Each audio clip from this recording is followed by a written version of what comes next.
그냥 교단에서 잘랐어요. 여러분, 예수님께서 우리 마음 열어주시고 성경을 풀어서 깨닫게 하시지 아니하시면 신학대학원을 졸업하면 뭐합니까?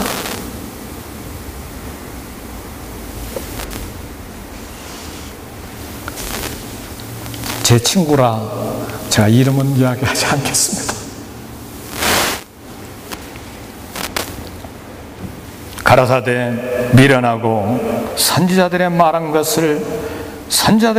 모든 것을 더디 믿는 자들이요, 예수님께서 설교자를 통하여 목회자를 통하여 혹은 개인적으로 말씀을 묵상하고 그리고 말씀을 읽고 그리고 말씀을 듣는 과정에서 우리에게 말씀하고 계시는데 그 음성을 들을 줄 아는 귀가 우리에게 있어야 된다는 말이에요.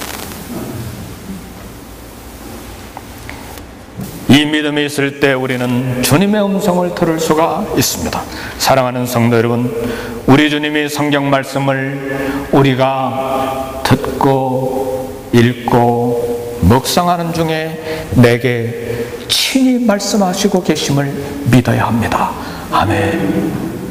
그래서 우리 말씀을 들을 때요, 소원의 마음을 가지고 들어야 돼요. 내가 이번에 주일 예배에 참석할 때, 내가 수요일에 예배에 참석할 때, 내가 목장 예배에 참석할 때, 내가 금요일에 참석할 때, 내가 새벽 예배에 참석할 때 그냥 복을 받기 위하여 아닙니다. 성도 여러분, 주님의 음성을 듣기 위하여 하나님의 임재하심을 느끼고 그 임재하심을 깨닫기 위하여 소원의 마음을 가지고 주님 앞에 나와야 돼요. 그래야 예배가 사는 거예요. 아, 이번 주일 지키지 않으면 내일 장사가 안 될 거야, 그런 마음 버리세요. 우리 주님이 그렇게 째째하신 분이 아니에요. 예수님을 핍박하고 교회를 불사르고 그래서 스데반을 죽인 사도 바울도 사랑하셔서 그에게 나타나 주셨는데 그거 가지고 오늘은 일진이 안 좋게 만들어 줄 거야. 우리 예수님이 그런 째째한 분이 아니에요. 그런 마음 가지고 주님 앞에 나오지 마세요. 하나님의 얼굴을 뵙기 위하여, 하나님의 음성을 듣기 위하여 그런 소원의 마음을 가지고 주님 앞에 나와야 돼요. 그래야 주님을 만날 수 있어요. 그 힘 가지고 일주일을 승리하는 삶을 살 수 있지 않겠어요? 1년이 가고 2년이 가도 늘 예배에 참석하고 11조는 드리지만 하나님을 만나지 못하기 때문에 내 자녀 살리지 못하고 내 직장의 사람 살리지 못하고 우리 이웃 성도를 살리지 못하는 거예요. 영적인 힘이 없기 때문에.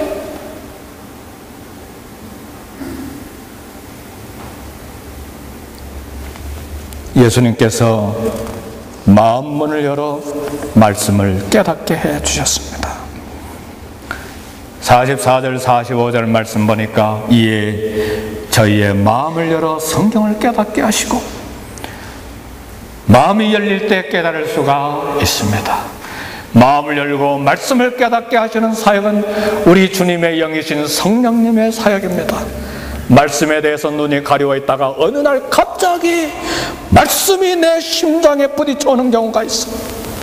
그때 하나님의 말씀은 그냥 글로 된 말씀이 아니라 생생하게 살아있는 놀라운 말씀으로 생명의 떡으로 내게 다가오는 것이에요.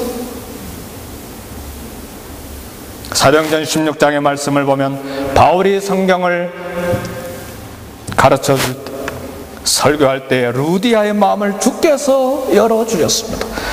두아디라 성의 자주장사로서 하나님을 공경하는 루디아라고 하는 여자가 들었는데 주께서 그 마음을 열어 바울의 말을 청종하게 하신지라. 이 루디아라고 하는 여인은 구약 성경에 나타나는 하나님만을 믿고 있는 여자였어요. 예수님은 모르는 사람이었어요. 그러나 주께서 마음을 열어주셨을 때에 루디아가 바울의 설교를 깨닫고 예수님을 믿었어요. 그리고 바울과 함께 빌립보 교회를 개척했습니다. 유럽에서 최초로 세워진 개척한 교회가 됐습니다. 주께서 마음을 열어 중요한 말씀입니다. 성도 여러분, 그러므로 우리가 모든 교회 집회에 나올 때마다 우리는 이런 기도를 드려야 돼요. 아예 토요일부터 기도를 드려야 돼요. 주님, 내 마음을 열어 우리 주님이 베풀어 주시는 주의 음성을 듣게 해 주옵소서. 성도 여러분, 산에 가서 일주일간 금식 기도해야 주님의 음성이 들립니까? 아닙니다. 주님, 우리 주님은 여기에서, 그리고 말씀이 선포되는 가운데서, 내가 말씀을 읽고 듣고 묵상하는 중에서 끊임없이 우리 주님은 우리에게 말씀하고 계세요. 두 제자처럼 마음이 열려야 하나님의 음성을 들을 수가 있습니다. 그러므로 말씀을 듣고 깨달을 수 있는 은혜를 주시도록, 성령께서 우리 마음을 열어주시도록 끊임없이 우리는 기도해야 합니다. 그것이 살아있는 믿음이요, 살아있는 신앙이요, 그리고 승리의 삶을 살 수 있는 그런 길이 될 것입니다. 우리 예수님 찾아오셔서 어떤 결과가 주어졌는가? 예수님께서 두 제자에게 오셔서 성경을 풀어주시고 마음을 열어서 말씀을 깨닫게 하신 결과로 그들은 이렇게 고백을 했습니다. 저희가 서로 말하되 길에서 우리에게 말씀하시고 우리에게 성경을 풀어주실 때에 우리 속에서 마음이 뜨겁지 아니하다냐. 할렐루야, 아멘. 여러분에게 이런 체험이 있습니까? 어느 날 갑자기 내 마음이 열리고 진리가 깨달아져서 가슴이 뜨거워지는 감동, 이런 경험이 있습니까? 성도 여러분, 우리 하나님의 말씀은 살아있는 생명의 떡이기 때문에 차갑지 않습니다. 말씀이 우리 심장에 부딪히는 순간 말씀이 불방망이 같지 아니하냐. 말씀이 뜨겁게 다가온다, 그 말이에요. 불처럼 다가온다는 말이에요. 어느 날 갑자기 내 마음이 열리고 진리가 깨달아져서 가슴이 뜨거워지는 감동이 있다, 그 말이죠. 마음속에 말씀이 부딪혀오고 진리가 확신되는 감동 때문에 밤을 지새면서 주님을 찬양하는 그런 감격이 있느냐, 그 말이죠. 하나님의 말씀을 묵상합니까? 묵상이라는 말은 절에서 스님들이 조용하게 생각하는 그게 묵상이 아니에요.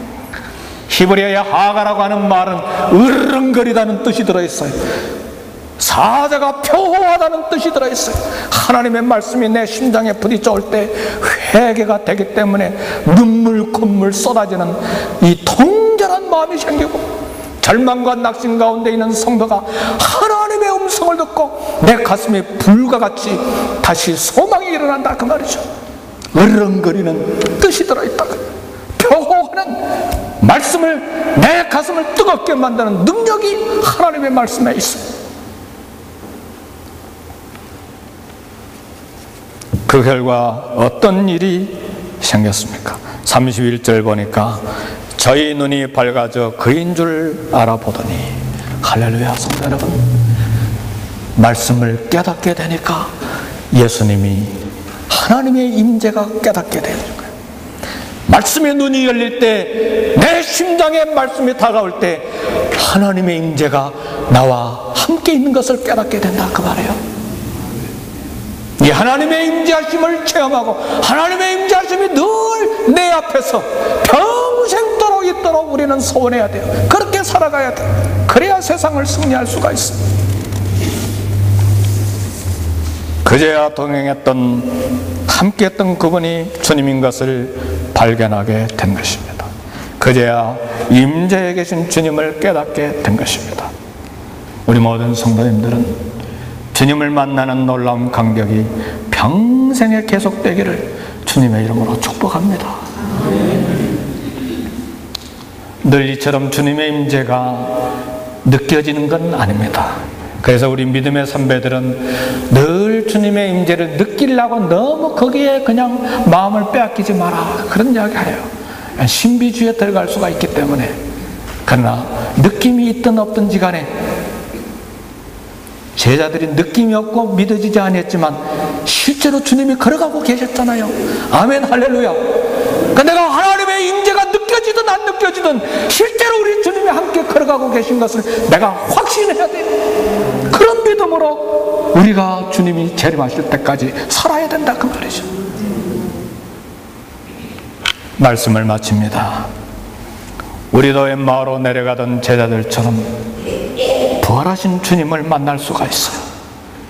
실망과 슬픔과 불신앙 상태에서 정말 괴로워했던 제자들에게 주님이 가까이 오셔서 만나 주셨어요. 그리고 그들을 회복시켜 주셨어요. 회복시켜 주신 결과가 무엇인가? 33절의 말씀 보니까 곧 그때로 일어나 예루살렘에 돌아가 그랬어요. 이 말씀이 굉장히 중요합니다. 곧 그때로 일어나 예루살렘에 돌아가. 그들은 실망과 낙심 속에서 예루살렘으로부터 엠마오라고 하는 시골 마을로 힘없이 낙심 가운데 걸어가고 있었어요. 이 말은 소명을 완전히 잃어버리고 사명도 내팽겨져 버리고 도망가고 있는 길이었어요. 그러나 예수님이 깨달아지는 그 순간에, 부활하신 주님을 만나는 그 순간에, 살아계신 주님을 만났을 때 단호하게 발걸음을 그 시각에 예루살렘으로 돌이켰다는 말이에요. 소명이 회복된 거예요. 중대한 사건이에요. 오늘 이와 같은 중대한 사건이, 스피리추얼 터닝 포인트가 오늘 저와 여러분들에게 있기를 주의 이름으로 축복합니다. 영적인 전환점이 내 인생에 반드시 있어야 돼요. 소명을 버리고 사명을 버리고 낙심과 절망 속에서 완전히 버리고 세상으로 가던 그 걸음 돌이켜서 다시 예루살렘으로 향하는 믿음이, 회복이 우리에게 있어야 된다는 말이에요. 왜 예루살렘으로 방향을 바꿨습니까? 부활하신 주님을 증거하기 위하여 만났잖아요. 먼저 동료 제자들에게 말하고 예루살렘에게 말하고, 그리고 주님이 말씀하신 대로 이 복음을 증거하기 위해서 돌아간 거예요. 말씀을 마칩니다. 성도 여러분, 혹시 우리 가운데 영적인 어둠과 슬픔과 낙심과 의심 때문에 괴로워하시는 분이 없습니까? 숨길 필요 없습니다. 저도 이런 것들이 반복이 되니까요. 그러나 절망 속에서 모든 것이 끝났다고 소명을 버리고 내팽개치고 엠마오로 내려가서는 안 됩니다. 우리 주님이 지금 살아계시는데 소명을 버리고 고향으로 내려가고 있는 두 제자들처럼 도망가고 있지는 않습니까? 성도 여러분, 말씀을 통해서 마음을 열어주시고 깨닫게 하시고 소명을 회복시켜 주신 주님이 오늘 이 부활의 아침에 저와 여러분들과 함께 이곳에 계십니다. 아멘.